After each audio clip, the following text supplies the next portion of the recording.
नमस्कार सभी साईं भक्तों को ओम साईं राम। आज हम अध्ययन करेंगे पावन ग्रंथ श्री साईं सच्चरित्र का अध्याय 26। इस अध्याय में जिन विषयों पर प्रकाश डाला गया है वे हैं भगत पंत, हरीश चंद्र पितले और गोपाल अम्बेडकर की कथाएं।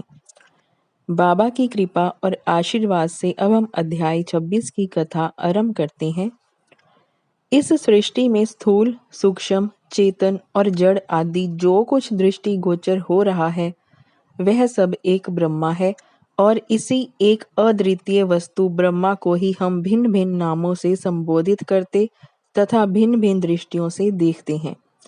जिस प्रकार अंधेरे में पड़ी हुई एक रस्सी या हार को हम ब्रह्मवश सर्प समझ लेते हैं, उसी प्रकार हम समस्त पदार्थों के केवल ब्रह्मा स्वरूप को ही देखते हैं, ना कि उनके सत्य स्वरूप को। एकमात्र सद्गुरु ही हमारी दृष्टि से माया का आवरण दूर कर हमें वस्तुओं के सत्य स्वरूप का यथार्थ में दर्शन करा देने में समर्थ हैं। इसलिए आओ हम श्री सद्गुरु साईनाथ महाराज की उपासना कर उनसे सत्य का दर्शन कराने की प्रार्थना करें, जो कि ईश्वर के अतिरिक्त और कुछ भी नहीं है। आंतरिक पूजन। श्री हेमाड़ पंत उपासना की एक सर्वथा नवीन पद्धति बताते हैं। वे कहते हैं कि सद्गुरु के पाद प्रलक्षण के निमित्त आनंद अश्रु के उष्ण जल का प्रयोग करो। उन्हें सत्य प्रेम रूपी चंदन का लेप कर दृढ़ विश्वास रूपी वस्त्र पहनाओ तथा कोमल और एकाग्र चित्त रूपी फल उन्हें अर्पित करो।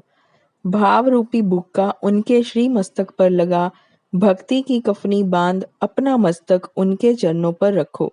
इस प्रकार श्री साईं को समस्त आभूषणों से विभूषित कर उन्हें अपना सर्वस्व निछावर कर दो। उष्णता दूर करने के लिए भाव की सदा चंवर डुलाओ। इस प्रकार आनंददायक पूजन कर उनसे प्रार्थना करो, हे प्रभु साईं, हमारी प्रवृत्ति अंतर्मुखी बना दो, सत्य और असत्य का विवेक दो तथा संसारिक पदार्थों से आसक्ति दूर कर हमें आत्मा अनुभूति प्रदान करो। हम अपनी काया और प्राण आपके श्री चरणों में अर्पित करते हैं। हे प्रभु साईं, मेरे नेत्रों को तुम अपने नेत्र बना लो ताकि हमें सुख और दुख का अनुभव ही ना हो। हे साईं, मेरे शरीर और मन को तुम अपनी इच्छा अनुकूल चलने दो तथा मेरे चंचल मन को अपने चरणों की शीतल छाया में विश्राम करने दो। अब हम इस अध्याय की कथाओं की ओर आते हैं। भगत पंत। एक समय एक भगत जिसका नाम पंत था और एक अन्य सद्गुरु के शिष्य थे। उन्हें शिरडी पधारने का सौभाग्य प्राप्त हुआ। उनकी शिरडी आने की इच्छा तो ना थी, परंतु मेरे मन कुछ और विधाता के कुछ और वाली कहावत चरितार्थ हुई। वे रेल द्वारा यात्रा कर रहे थे, जहां उनके बहुत से मित्र व संबंधियों से अचानक ही भेंट हो गई, जो कि शिरडी यात्रा को ही जा रहे थे। उन लोगों ने उनसे शिरडी तक साथ साथ चलने का प्रस्ताव किया। पंत यह प्रस्ताव अस्वीकार न कर सके, तब वे सब लोग बंबई में उतरे और पंत विरार में उतर अपने सद्गुरु से शिरडी प्रस्थान करने की अनुमति लेकर तथा आवश्यक खर्च आदि का प्रबंध कर सब लोगों के साथ रवाना हो गए। वे प्रातःकाल वहां पहुंच गए और लगभग 11 बजे मस्जिद को गए।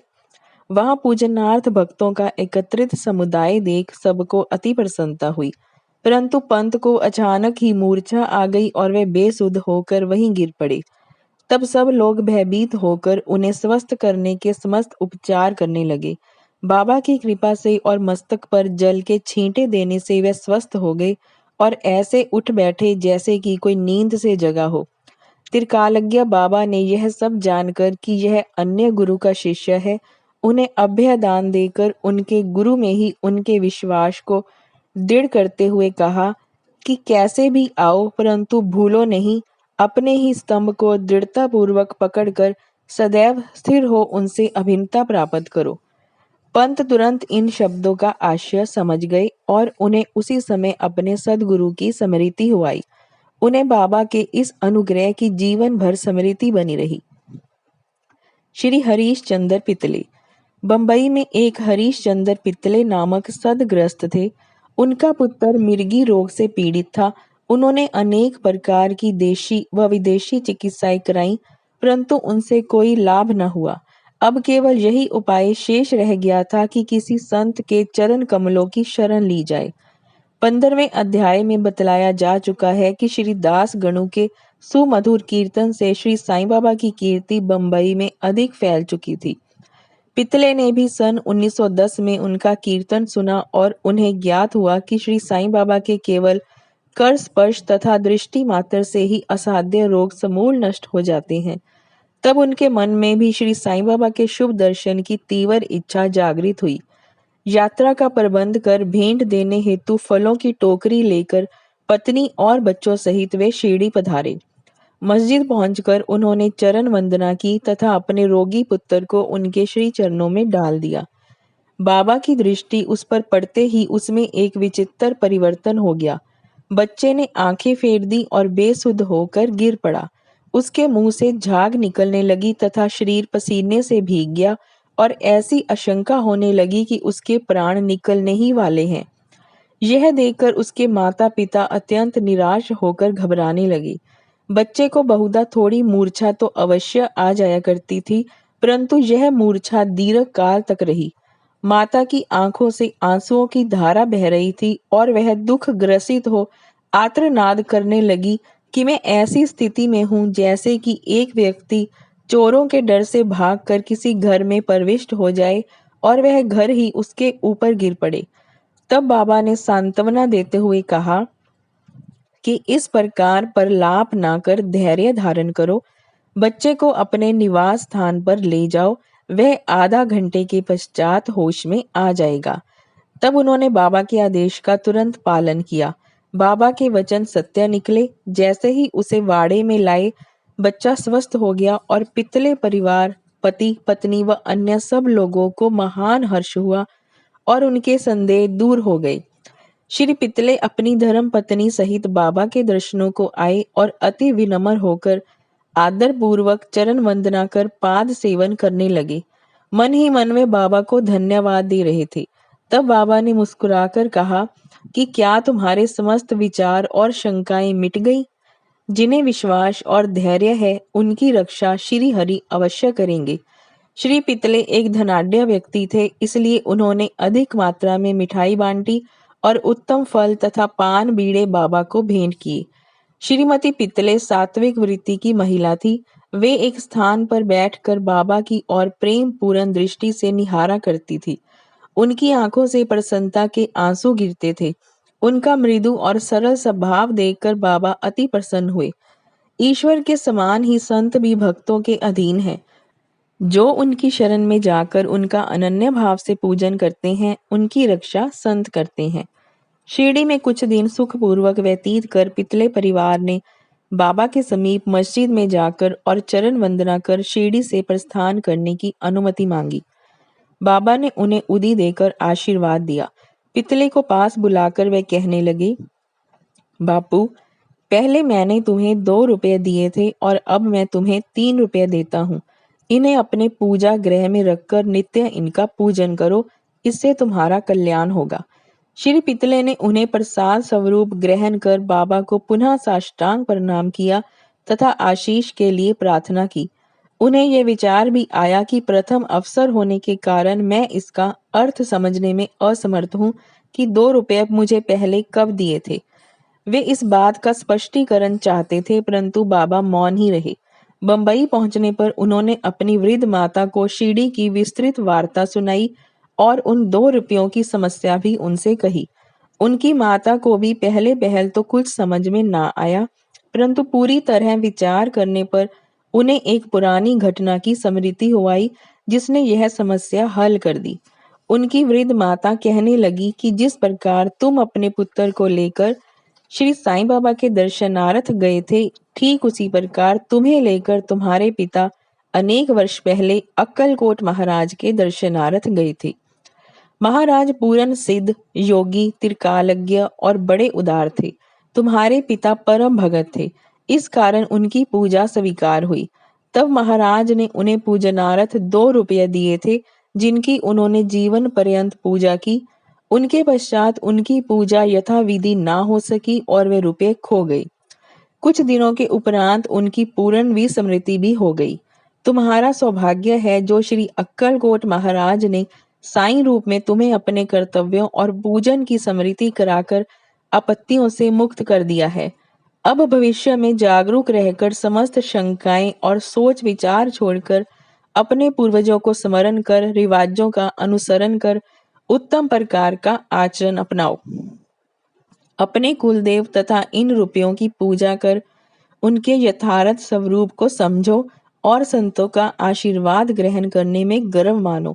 श्री साईं समर्थ ने दया कर तुम्हारे हृदय में भक्ति का बीजारोपण कर दिया है और अब तुम्हारा कर्तव्य है कि तुम उसकी वृद्धि करो। माता के मधुर वचन अमृत का पान कर श्री पितले को अत्यंत हर्ष हुआ। उन्हें बाबा की सर्वकालज्ञता विदित हो गई और उनके श्री दर्शन का भी महत्व ज्ञात हो गया। इसके पश्चात वे अपने व्यवहार में अधिक सावधान हो गए। श्री आम्बेडकर पुणे के श्री गोपाल नारायण आम्बेडकर बाबा के परम भक्तों में से एक थे, जो ठाणे जिला और जवाहर स्टेट के आबकारी विभाग में 10 वर्षों से कार्य करते थे। वहां से सेवानिवृत्ति होने पर उन्होंने अन्य नौकरी ढूंढी, परंतु वे सफल न हुए। तब उन्हें दुर्भाग्य ने चारों ओर से घेर लिया, जिससे उनकी आर्थिक स्थिति और भी अधिक दयनीय हो गई। ऐसी परिस्थिति में उन्होंने 7 वर्ष व्यतीत किए। वे प्रति वर्ष शिरडी जाते और अपनी दुखदायी कथा वार्ता बाबा को सुनाया करते थे। सन 1916 में तो उनकी स्थिति और भी अधिक चिंताजनक हो गई। तब उन्होंने शिरडी जाकर आत्महत्या करने की ठानी। इसलिए वे अपनी पत्नी को साथ लेकर शिरडी आए और वहां 2 मास तक ठहरे। एक रात्रि को दीक्षित वाड़े के सामने एक बैलगाड़ी पर बैठे बैठे उन्होंने कुएं में कूदकर प्राणांत करने का निश्चय किया। वहीं समीप ही एक भोजनालय के मालिक श्री सगुन मेरू नायक ठीक उसी समय बाहर आकर उनसे इस प्रकार वार्तालाप करने लगे कि क्या आपने कभी श्री अक्कलकोट महाराज की जीवनी पढ़ी? सगुन से पुस्तक लेकर उन्होंने पढ़ना प्रारंभ कर दिया। पुस्तक पढ़ते पढ़ते वे एक ऐसी कथा पर पहुंचे जो इस प्रकार थी। श्री अक्कलकोट महाराज के जीवन काल में एक व्यक्ति असाध्य रोग से पीड़ित था। जब वह किसी प्रकार भी कष्ट सह न कर सका तो वह बिल्कुल निराश हो गया और रात्रि को कुएं में कूद पड़ा। तत्क्षण ही महाराज वहां पहुंच गए और उन्होंने स्वयं अपने हाथों से उसे बाहर निकाला। वे उसे समझाने लगे कि तुम्हें अपने शुभ अशुभ कर्मों का फल अवश्य ही भोगना चाहिए। यदि भोग अपूर्ण रह गया तो पुनर्जन्म धारण करना पड़ेगा। इसलिए मृत्यु से श्रेष्ठकर है कि कुछ काल तक उन्हें सहन कर पूर्व जन्मों के कर्मों का भोग समाप्त कर सदैव के लिए मुक्त हो जाओ। यह साम्यक और उपयुक्त कथा पढ़कर अम्बेडकर को महान आश्चर्य हुआ और वे द्रवित हो गए। यदि इस कथा द्वारा उन्हें बाबा का संकेत प्राप्त ना होता तो अभी तक उनका प्राणांत ही हो गया होता। बाबा की व्यापकता और दयालुता देखकर उनका विश्वास दृढ़ हो गया और वे बाबा के परम भगत बन गए। उनके पिता श्री अक्कलकोट महाराज के शिष्य थे और बाबा की इच्छा भी उन्हीं के पद चिन्हों का अनुसरण कराने की थी। बाबा ने उन्हें आशीर्वाद दिया और अब उनका भाग्य चमक उठा। उन्होंने ज्योतिष शास्त्र के अध्ययन में निपुणता प्राप्त कर उसमें बहुत उन्नति कर ली और बहुत सा धन अर्जित करके अपना शेष जीवन सुख और शांति पूर्वक व्यतीत किया। यहाँ हमारा अध्याय 26 समाप्त होता है। श्री सद्गुरु साईनाथ अर्पण वस्तु। शुभम भवत। श्री सच्चिदानंद सद्गुरु साईनाथ महाराज की जय।